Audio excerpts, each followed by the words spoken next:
नमस्कार साथियों, कैसे हो आप सभी। मैं आशा करता हूं कि आप लोग बहुत ही अच्छे होंगे, स्वस्थ होंगे और आप सभी की पढ़ाई भी बहुत ही अच्छी चल रही होगी। बच्चा पार्टी आज का क्लास आप सभी के लिए बहुत ही ज्यादा इंपॉर्टेंट है, क्योंकि आज के क्लास में हम लोग पढ़ने वाले हैं 12th क्लास के फिजिक्स का 50 मोस्ट इंपॉर्टेंट ऑब्जेक्टिव क्वेश्चन। और ये सारे के सारे ऐसे प्रश्न हैं जो आपके बोर्ड परीक्षा में हर एक बार पूछे जाते हैं। तो बच्चों, आज के क्लास को आप सभी बिल्कुल ध्यान से देखिएगा और आज के क्लास में दिए जाने वाले फिजिक्स के इस 50 ऑब्जेक्टिव को आप लोग अच्छे से याद भी करते चलिएगा।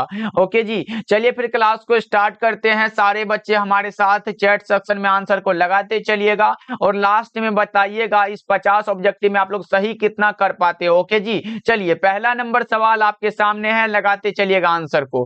पहला नंबर सवाल जो है वो आपके सामने है, आपके फोन के स्क्रीन पर है, लगा दो। पानी का परावैद्युत स्थिरांक होता है। अब आपको बताना है कि the dielectric constant of water is, क्या होता है बच्चा पार्टी। तो सभी बच्चों को हमने बताया है कि पानी का जो परावैद्युत स्थिरांक होता है वो 80 होता है, इसीलिए करेक्ट आंसर आपका ऑप्शन नंबर ए हो जाएगा। सारे बच्चे सारे प्रश्नों को याद करते चलिएगा। चलिए अब दूसरा नंबर सवाल देखिए, आपके सामने आ चुका है। आवेश का विमा क्या होता है बच्चों। आवेश का विमा, पहले तो आप लोगों ने एक धारा के लिए एक फॉर्मूला को पढ़ा है जिसका नाम क्या है, आई बराबर क्या होता है, क्यू बाई टी होता है। हमें निकालना क्या है, यानी कि क्यू निकालना है, आवेश को निकालना है। तो क्यू बराबर हम लिखेंगे क्या हो जाएगा, आई टी हो जाएगा। धारा को हम लोग एम्पियर लिखते हैं तो एम्पियर हो जाएगा और टाइम को टाइम लिख दो, यानी कि ए टी किस ऑप्शन में दिया गया, ऑप्शन ए हमारा बिल्कुल ही सही आंसर है। बच्चों याद रखिएगा, बहुत इंपॉर्टेंट है, यही सब प्रश्न आपके बोर्ड परीक्षा में पूछा जाता है, इसलिए सारे प्रश्नों को याद करते चलिएगा।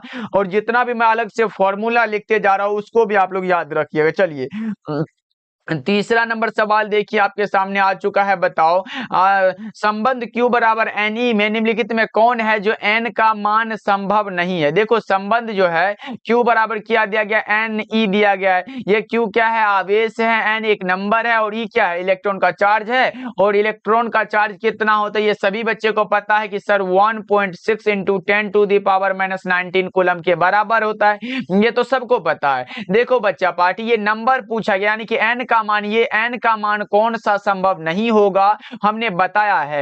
एक इलेक्ट्रॉन होता है, दो इलेक्ट्रॉन होता है, तीन इलेक्ट्रॉन, चार इलेक्ट्रॉन, पांच इलेक्ट्रॉन होता है। और ये कभी भी पॉइंट में नहीं होता, यानी कि 1.5 इलेक्ट्रॉन, 2 इलेक्ट्रॉन, पौने 2 इलेक्ट्रॉन ऐसे करके नहीं होता है। यानी कि आप नहीं लिख सकते कि 1.2 इलेक्ट्रॉन हो गया, 3.5 ऐसे करके आप नहीं लिख सकते।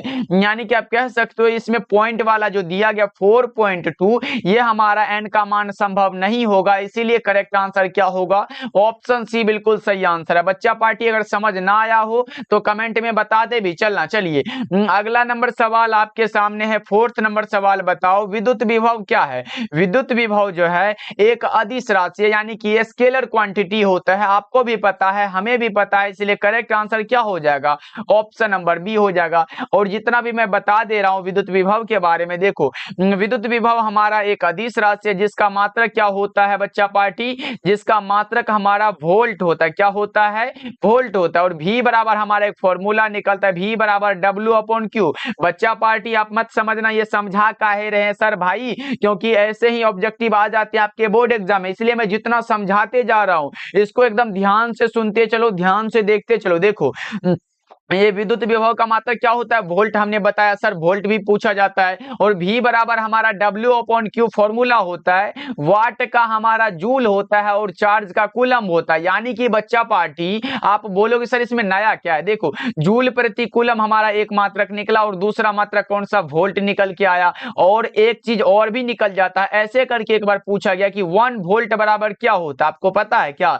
तो 1 वोल्ट बराबर हमारा क्या होता है, 1 जूल प्रति कूलम होता है। ये याद रखना है आप लोगों को, बड़ा ही इंपॉर्टेंट सवाल है, पूछेगा 1 वोल्ट बराबर क्या होगा, 1 जूल पर कूलम होता है, याद रहेगा ना। करेक्ट आंसर जो होगा वो लगा देना, अभी का जो सही जवाब है वो ऑप्शन नंबर बी हो जाएगा। चलिए पांचवा नंबर सवाल आपके सामने है। बताओ फिफ्थ नंबर सवाल कह रहा है जब किसी वस्तु को आवेशित किया जाता है तो उसका द्रव्यमान कितना क्या होगा, ये बताना है आप लोगों को। देखो वस्तु या फिर वो आवेश हमारा दो प्रकार का होता है, या तो वो धनावेश होगा या फिर वो ऋणावेश होगा। यानी कि इसीलिए कह सकते हो कि इसका द्रव्यमान बढ़ भी सकता है, घट भी सकता है। करेक्ट आंसर क्या हो जाएगा? ऑप्शन नंबर डी बिल्कुल ही सही आंसर है। चलो आगे बढ़ते हैं। 6 नंबर सवाल देखिए, कूलम्ब बल कैसा बल है? कूलम्ब बल जो बल है ये हमारा क्या होता है? सेंट्रल फोर्स भी होता है और इलेक्ट्रिकल फोर्स दोनों होता है, इसलिए केंद्रीय बल और विद्युत वाहक बल दोनों हो जाएगा, विद्युत बल दोनों हो जाएगा। सही जवाब ऑप्शन सी हो जाएगा, ए और बी दोनों। सारे बच्चे लगाते हैं। चलो हिंदी और इंग्लिश दोनों मीडियम के लिए ये क्लास है। ओके चलिए 7 नंबर सवाल देखिए आपके सामने है बच्चा पार्टी। 7 नंबर सवाल है आपके सामने और लगाएंगे क्या होगा इसका सही जवाब। साबुन के एक बुलबुले को जब आवेशित किया जाता है तो उसकी त्रिज्या क्या होती है? बड़ा ही इंपॉर्टेंट सा सवाल है। साबुन के एक बुलबुले को जब आवेशित किया जाता है तो उसकी त्रिज्या क्या होती है बच्चा पार्टी? बढ़ जाती है। आपका सही आंसर क्या होगा? ऑप्शन नंबर ए हो जाएगा। अगर सभी बच्चे ए को लगा रहे हो तो बहुत अच्छे। चलिए 8 नंबर सवाल देखिए बच्चा पार्टी क्या कह रहा है। 8 नंबर सवाल है आपके सामने और लगाएंगे। सबसे पहले कौन से बच्चे लगाओगे इसका सही जवाब? बहुत इंपॉर्टेंट सा सवाल है। किसी विद्युतीय क्षेत्र में चालक को रखने पर उसके अंदर, देखो अंदर वाला बात हुआ तो विद्युतीय क्षेत्र का मान क्या होगा ये पूछा गया आप लोगों से। क्या होगा बच्चा पार्टी? तो शून्य हो जाएगा। अंदर वाला बात जहां भी हो तो शून्य हमने बताया है। करेक्ट आंसर सी हो जाएगा। चलिए 9 नंबर सवाल देखिए क्या कह रहा है। 9 नंबर सवाल है, किसी संधारित्र की धारिता का मात्रक क्या होता है? देखो यहां से दो मात्रक आता है। पहले तो हमने पढ़ाया है कि संधारित्र की धारिता को हम लोग सी के द्वारा डिनोट करते हैं और सी बराबर हमारा एक फॉर्मूला आता है, क्या आता है? क्यू बटा में भी होता है। देखो यहां से अगर हम निकालते हैं चार्ज का हमारा कूलम्ब होता है, यानी कि सी बराबर क्या होगा? देखो हमारा यहां पूछा गया सी बराबर क्यू अपॉन वी, एक तो हमारा ये निकल गया और दूसरा मात्रक हमारा फैराड होता है। और बच्चा पार्टी अगर आपसे पूछा गया हो 1 फैराड बराबर कितना होता है तो आप लगाओगे सर चार्ज का कूलम्ब होता है और ये वोल्ट है तो वोल्ट लिख दीजिए। ये ऊपर जाएगा तो इनवर्स में हो जाएगा, यानी कि ऐसे हो जाएगा, यानी कि 1 कूलम्ब पर वोल्ट होता है। ये भी याद रखना, ये भी एग्जाम में पूछा गया है, इसलिए जितना भी मैं लिख रहा हूं उसको जरूर याद रखिएगा आप लोग। चलिए देखो वैसे भी वोल्ट जो है ये विद्युत विभव का मात्रक है, न्यूटन बल का मात्रक, एम्पियर विद्युत धारा का मात्रक है, तो ये सब नहीं होगा। संधारित्र की धारिता का मात्रक फैराड होता है। चलिए 10 नंबर सवाल को देख लेते हैं क्या कह रहा है। 10 नंबर सवाल है, 1 वोल्ट बराबर क्या होता है? लो बच्चा पार्टी हमने बताया था विद्युत विभव वाले में, हमने बताया था कि V बराबर क्या होता है? W अपॉन Q होता है। ये तो हमने लिखा था ना, याद है कि नहीं? वाट का हमारा जूल निकला था और चार्ज का कूलम निकला था, बराबर में हमने JC इनवर्स लिख दिया था और यही हमसे पूछा गया। देखो जूल प्रति कूलम वाला किस ऑप्शन में दिया गया? ऑप्शन बी में दिया गया है। 1 वोल्ट बराबर 1 जूल प्रति कूलम, यही दिया गया है। देख लो सेम टू सेम है। आपका करेक्ट आंसर कौन सा होगा? ऑप्शन नंबर बी हो जाएगा। बच्चा पार्टी अगर क्लास अच्छा लग रहा हो तो सभी बच्चे एक बार क्लास को लाइक कर देना। बच्चा पार्टी एकदम ईमानदारी से, देखो हम कितने ईमानदारी से क्लास को दे रहे हैं, तो आप लोगों का एक दायित्व है क्लास को लाइक कर देते ना भाई, बहुत मजा आता है, फिर पढ़ाने में भी एकदम मजा आता है और अगले क्लास को देने में भी मजा आता है, इसलिए सभी बच्चे क्लास को लाइक कर लीजिएगा। चलिए 11 नंबर सवाल को देख लेते हैं क्या कह रहा है। 11 नंबर सवाल है बच्चा पार्टी, निम्नलिखित में कौन सा है जो सदिश राशि है? Which of the following is the vector quantity? कौन सा होगा? आप लगाओगे सर विद्युत क्षेत्र की तीव्रता। विद्युत क्षेत्र की तीव्रता को हम लोग ई के द्वारा डिनोट करते हैं और ई बराबर क्या होता है? फोर्स बटा में चार्ज होता है। फोर्स का हमारा न्यूटन होता है और चार्ज का कूलम होता है। अगर पूछे विद्युत क्षेत्र की तीव्रता का मात्रक क्या होगा तो बच्चा पार्टी एकदम आराम से लगा देना, न्यूटन प्रति कूलम होता है और दूसरा हमारा मात्रक वोल्ट प्रति मीटर होता है। दोनों मात्रक को याद रख लो, जो भी आए लगा के चले आएंगे, एक भी प्रश्न गलत नहीं होने वाला है। चलिए 12 नंबर सवाल देखिए क्या कह रहा है। 12 नंबर सवाल है आपके सामने, निम्नलिखित में किस राशि का मात्रक वोल्ट प्रति मीटर होता है? बच्चा पार्टी कुछ याद आया क्या? अभी हमने जस्ट लिखा कि न्यूटन प्रति कूलम और वोल्ट प्रति मीटर ये विद्युत क्षेत्र की तीव्रता का मात्रक है, तो विद्युतीय क्षेत्र हमारा डी में दिया गया है, तो करेक्ट आंसर क्या होगा? ऑप्शन नंबर डी हो जाएगा। बड़ा ही आसान सा सवाल है बच्चा पार्टी, लगाओ ऑप्शन नंबर डी बिल्कुल सही आंसर हो जाएगा। चलो 13 नंबर सवाल को देख लेते हैं क्या कर रहा है। 13 नंबर सवाल है, विद्युत धारिता का मात्रक क्या होता है? ये तो अभी आया हुआ है, संधारित्र की धारिता वाला विद्युत धारिता का मात्रक क्या होगा? फैराड हो जाएगा। देख रहे हो कितना आसान आसान प्रश्न आपके एग्जाम में आया हुआ है बच्चा पार्टी, इसलिए इन सारे प्रश्नों को जरूर कवर करोगे आप लोग। चलो 14 नंबर सवाल को देख लेते हैं क्या कह रहा है। 14 नंबर सवाल है, नीले रंग के लिए कार्बन प्रतिरोध का कलर कोड कितना होता है? नीले रंग के लिए आपसे पूछा गया है, तो आप लोगों को हमने एक ट्रिक बताया था, ट्रिक के तौर पे क्या बताया था बच्चा पार्टी, ट्रिक बताया था कि लिख देना बीबी रोय जीबी, वही एग्जाम वाले पेपर पे ही कहीं कोने में लिख देना बीबी रोय जीबी। देखो एग्जाम के पेपर में हमने इसलिए लिखने कहा क्योंकि भाई ऐसे कलर कोड वाले 3 से 4 या फिर 2 से 3 ऑब्जेक्टिव तो हमेशा हर एक बार रहते हैं। एक बार सब्जेक्टिव में भी पूछा गया था, शायद 2022 में आया हुआ ऐसा प्रश्न कि पीले रंग और ऐसे करके कोई रंग दे दिया गया था, उसमें पूछा गया था इसका कलर कोड क्या होगा, उसमें 2 नंबर आपका फिक्स होने वाला है भाई। तो समझ सकते हो कितना ज्यादा ये कलर कोड इंपॉर्टेंट होता है। देखो ऐसे करके लिख दिए बीबी रोय जीबी, इतना को लिखना, बीबी किसके लिए रो रही है, बीबी रोय जीबी लिख देना। इस यहां से स्टार्ट करो, 0 होगा, 1 होगा, 2 होगा, 3 होगा, 4 होगा, 5 होगा, 6 होगा। देखो किसके लिए पूछा गया, नीला यानी कि ब्लू के लिए, और ब्लू के लिए हमने बताया है कि 6 हो जाएगा। तो सर ऑप्शन नंबर डी को लगा दो ना, बिल्कुल सही आंसर है। उसके बाद ये ग्रीन का पूछे 5 होगा, येलो का पूछे 4 होगा, ऑरेंज का पूछे 3 होगा, रेड का पूछे 2 होगा, ये देखो ये हमारा ब्राउन का पूछे 1 होगा, और ब्लैक का पूछे हमारा कौन सा होगा, 0 हो जाएगा। इसको जरूर याद रखोगे आप लोग। चलो आगे बढ़ते हैं। 15 नंबर सवाल देखिए, कार्बन प्रतिरोध का कलर कोड में हरे रंग के कोड का मान अभी तो हमने बताया। देखो उसको पिछला वाला एक बार लाते हैं। देखो पिछला वाला हमारा क्या, देखो हरे रंग का पूछा गया, हरा मतलब ग्रीन मतलब देखो यहाँ हरा के लिए 5 दिया गया कि नहीं, देखो हरा के लिए क्या दिया गया, 5 दिया गया है। किस ऑप्शन में 5 दिया गया, तो ऑप्शन नंबर सी में दिया गया। 15 का सही आंसर ऑप्शन नंबर सी हो जाएगा। चलिए 16 नंबर सवाल देखिए क्या कह रहा है। 16 नंबर सवाल है आपके सामने, ये बताना है आप लोगों को प्रतिरोधों के समांतर क्रम में निम्नलिखित में कौन सी राशि है जो समान रहती है, तो वो हमारा पोटेंशियल डिफरेंस होता है, यानी कि विभवांतर हो जाता है। क्या होता है बच्चा पार्टी, विभवांतर होता है। सही जवाब ए हो जाएगा। चलिए 17 नंबर सवाल देख लेते हैं क्या कह रहा है। विद्युत हीटर में जिस पदार्थ का उपयोग किया जाता है वो कौन सा होता है, विद्युत हीटर में नाइक्रोम के पदार्थ का उपयोग होता है। सही जवाब डी हो जाएगा, और आप लगा रहे हो डी, तो बिल्कुल सही आंसर लगा रहे हो। चलिए 18 नंबर सवाल कह रहा है क्या, धात्विक चालकों का ताप बढ़ाने पर, देखो धात्विक चालक है और उसका ताप को बढ़ाया जा रहा है, तो उसका प्रतिरोध क्या होगा, बताओ क्या होगा इसका सही जवाब, वो हमारा बढ़ेगा। करेक्ट आंसर ये हो जाएगा। बच्चा पार्टी किसी को पता है क्या प्रतिरोध का मात्रक क्या होता है, किसी को अगर पता हो तो एक बार चैट सेक्शन में लगा दो, प्रतिरोध का मात्रक क्या होता है, ये आपको लगाना है चैट सेक्शन में। चलिए 19 नंबर सवाल देख लेते हैं क्या कह रहा है। 19 नंबर सवाल है, ताप बढ़ने के साथ अर्धचालक का प्रतिरोध क्या होगा। देखो ताप बढ़ेगा तो चालकों का प्रतिरोध बढ़ेगा, लेकिन अर्धचालक का प्रतिरोध घटता है। सही जवाब आपका क्या होगा, 19 का correct answer option number B हो जाएगा। चलिए फिर 20 नंबर सवाल को देखते हैं क्या कह रहा है।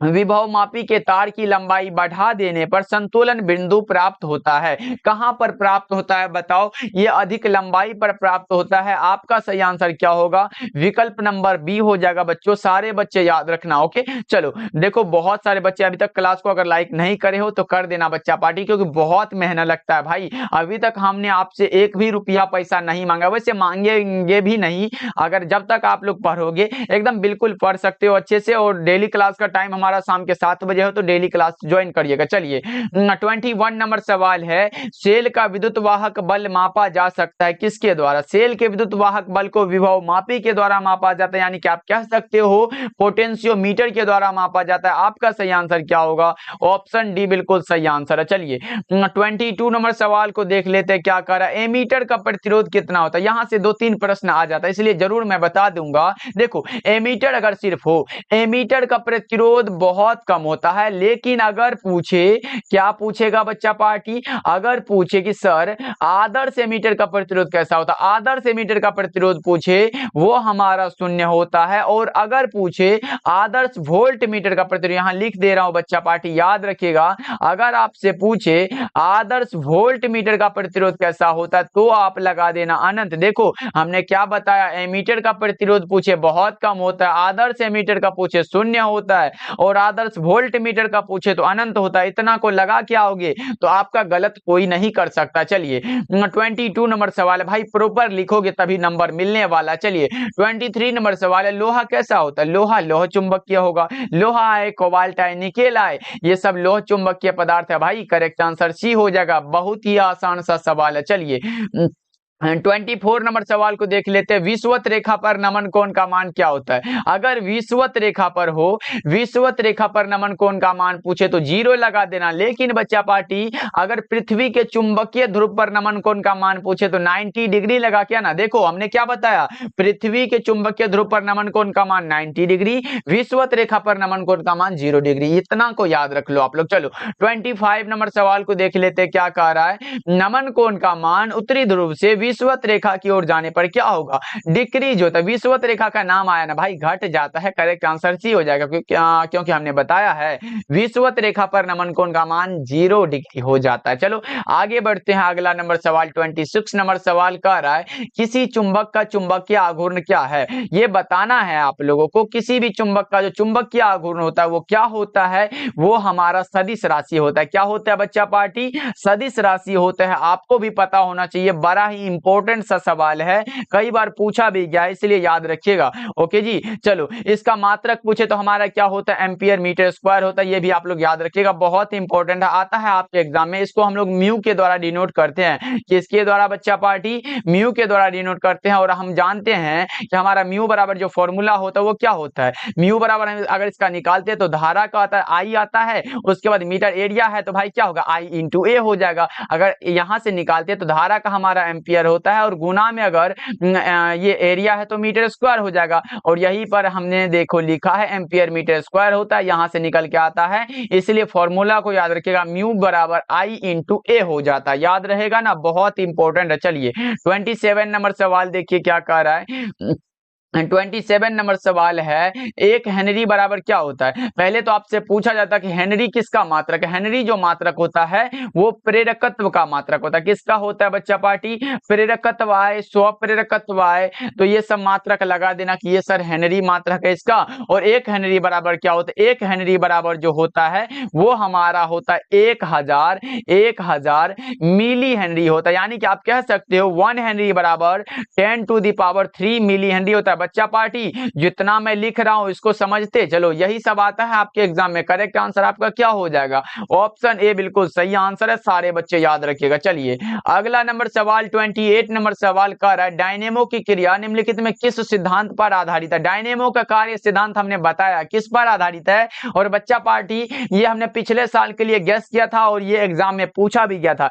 ऐसे बहुत सारे प्रश्न आए थे भाई, एक ही क्लास से बहुत सारे प्रश्न आपके एग्जाम में थे। हमने जब लास्ट टाइम में दो क्लास अपलोड किया था फिजिक्स का, जिसमें से कि कम से कम 50+ ऑब्जेक्टिव आपके एग्जाम में दिया गया था बच्चा पार्टी, 2 क्लास से मात्र। तो समझ सकते हो भाई, जितना भी करवा रहे हैं ना, एक भी प्रश्न आपके एग्जाम में नहीं छूटने वाला। देखो डायनेमो की क्रिया निम्नलिखित में किस सिद्धांत पर आधारित होता है? यह आधारित है इलेक्ट्रोमैग्नेटिक इंडक्शन पर, यानी कि विद्युत चुंबकीय प्रेरण की घटना पर आधारित है।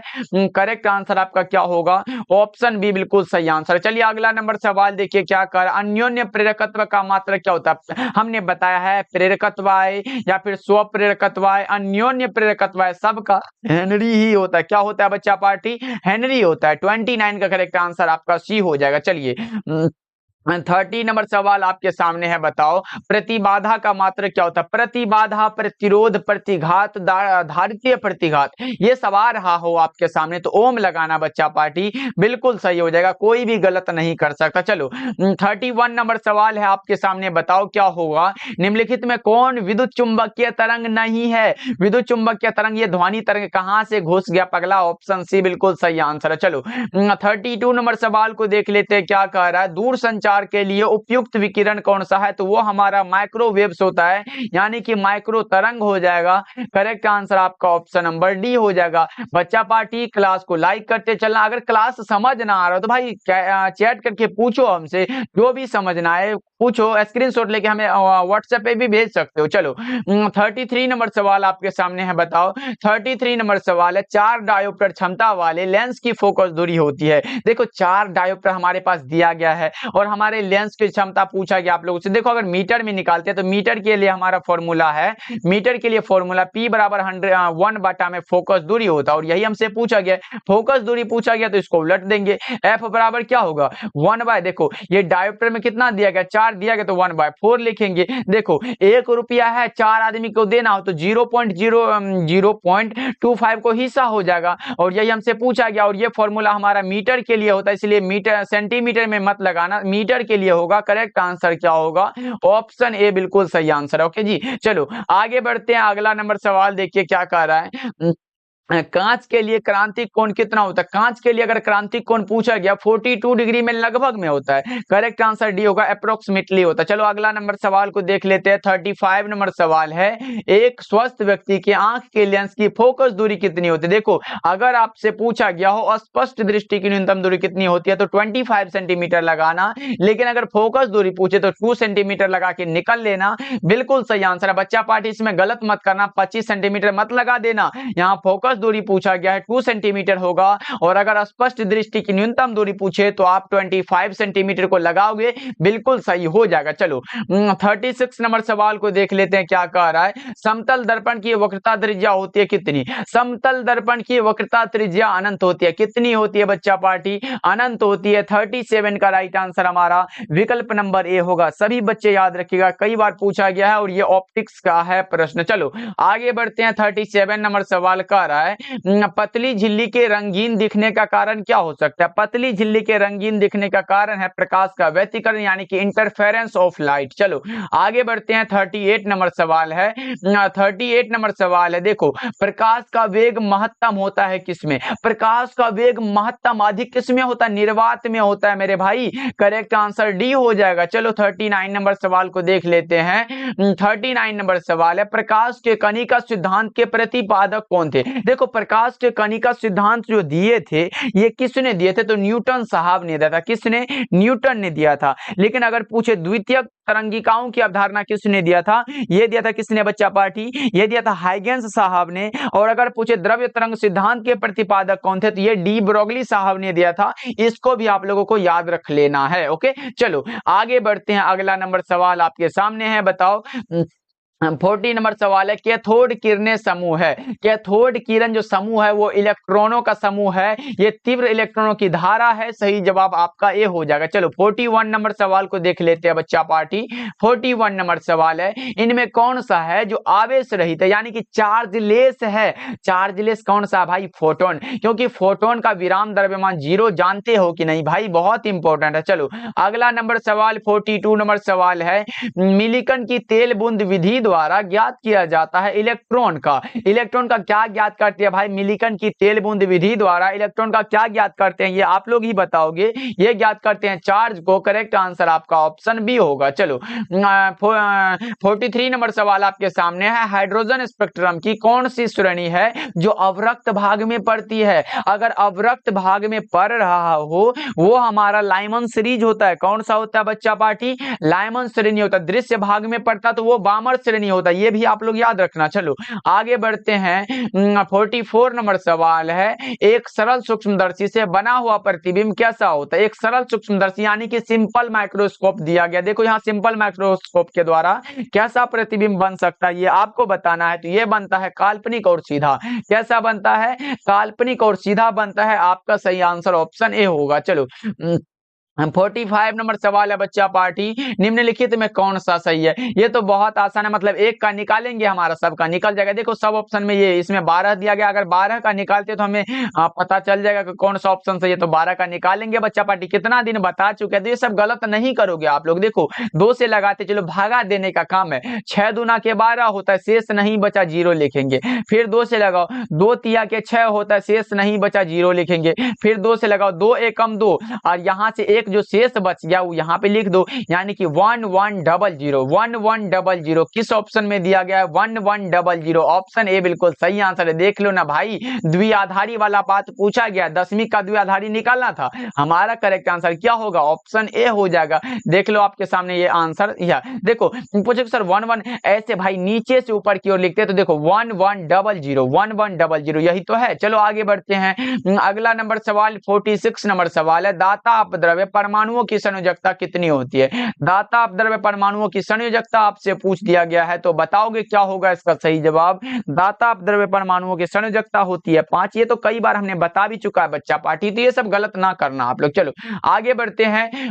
47 नंबर सवाल है, द्विआधारी संख्या। देखो द्विआधारी संख्या का दशमलव पद्धति में इसका मान क्या होगा? देखो यहां हम दो तरीके से निकाल सकते हैं, या तो सब ऑप्शन को सॉल्व करेंगे, या तो सिंपल सा एक तरीका है। कौन सा सिंपल? देखो अगर 1 है तो इसके बगल में क्या बचा? 1 2 3 4 बचा। इस पे अगर हम पावर लिख के बना सकते हैं, या बच्चा पार्टी ऐसे करके हम नहीं निकाल देंगे तो सबका आपको समझ भी आ जाएगा। हम पहले 31 का निकाल लेते हैं, अगर निकाल देंगे तो आप द्विआधारी में गलत ना करोगे। देखो 2 से लगा देते हैं, 15 दूना के 30 होता है, हमारा शेष 1 बचा तो 1 लिख दो यहाँ पे। फिर 2 से लगाओ, 7 दूना के 14 होता है, शेष 1 बचा, यहाँ पे लिख दो। फिर 2 से लगाओ, 3 दूना के 6 होता है, फिर शेष 1 बच गया, 1 लिख लो। फिर उसके बाद 2 से लगाओ, 2 एकम 2 यानी कि 1, यानी कि 1 1 1। देखो इसमें 1 1 नहीं दिया गया भाई, ये ऑप्शन हमारा गलत हो जाएगा। उसके बाद निकालना है हम लोगों को 21 का, तो 21 का भी निकाल लेते हैं। यहाँ पे 21 का हम लोग यहाँ पे निकाल लेते हैं। देखो 21 का निकालना हो, 2 से भागा लगाते चलो,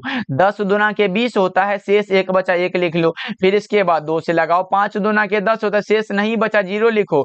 उसके बाद 2 से लगाओ, 2 दूना के 4 होता है, तो 1 शेष बचा तो 1 लिखेंगे। उसके बाद 2 एकम 2 हो गया और 0 बचा, शेष तो 0, यानी कि 10101 10101 हमारा सही आंसर कौन सा होगा बच्चा पार्टी? ऑप्शन बी बिल्कुल सही आंसर है। देख लो यहाँ दिया गया है। वैसे 11 का भी निकालना चाहो तो ऐसे ही निकाल लेना, 3 का भी निकाल दे, ये तो आसान है भाई। ये नहीं 3 का नहीं भी निकालोगे तो समझ जाओगे, लेकिन आपको निकालना है ये 11 का निकाल लेना। 21 और 31 का हमने बता दिया। चलो आगे बढ़ते हैं, करेक्ट आंसर ऑप्शन बी होगा। चलो अगला नंबर सवाल देखिए, डायोड का उपयोग करते हैं किसके तरह? डायोड का जो उपयोग करते हैं वो रेक्टिफायर की तरह करते हैं, यानी कि बताओ कौन सा होगा? यानी कि दृष्टकारी की तरह करते हैं। सही जवाब सी हो जाएगा। चलो अगला नंबर सवाल है, 49 नंबर सवाल आपके सामने है। बताओ पी प्रकार के अर्धचालक में आवेश वाहक होते हैं कौन से? पी में पूछा गया, होल होता है भाई, करेक्ट आंसर भी हो जाएगा। लेकिन अगर एन टाइप होता, एन टाइप होता, ये हमारा क्या होता है? ये इलेक्ट्रॉन हो जाता है बच्चा पार्टी। ये भी आप लोग याद रखोगे, एन टाइप के लिए इलेक्ट्रॉन होता है और पी टाइप के लिए हमारा होल होता है, यानी कि वीवर होता है। ओके,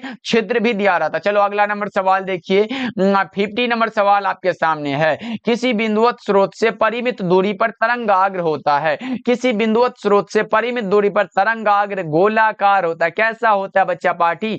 गोलाकार होता है। आपका सही आंसर ऑप्शन नंबर ए होगा। चलो आज का क्लास आपको कैसा लगा बच्चा पार्टी? कमेंट करना, सभी बच्चे कमेंट करके बताना भाई। सभी बच्चे कमेंट नहीं करते हो तो मजा नहीं आता, इसलिए सभी बच्चे कमेंट करा करो। क्लास कैसा लगता हो, क्या चाहिए आप लोगों को, वो सब पूछ लिया करो कमेंट में ही। ओके चलो, तो सभी बच्चे क्लास को लाइक कर देना। चैनल पे पहली बार जुड़ रहे हो और हमारे साथ जुड़ के क्लास करना चाहते हो भाई, अभी भी एग्जाम का वक्त है, इसलिए अभी भी आप जुड़ सकते हो हमारे साथ। अभी भी देरी नहीं हुआ है भाई, जाके देखो ना, क्लास बहुत सारा अपलोड कर दिया गया है। बहुत ही कम समय में आप लोग अच्छे तैयारी को कर सकते हो, आप लोग अच्छे मार्क्स ला सकते हो। इसलिए जुड़ने के लिए हमारे साथ शाम के 7 बजे और शाम के 8 बजे जरूर ज्वाइन करिएगा क्लास। सब्सक्राइब कर लीजिएगा सभी बच्चे। मिलते हैं फिर अगले क्लास में।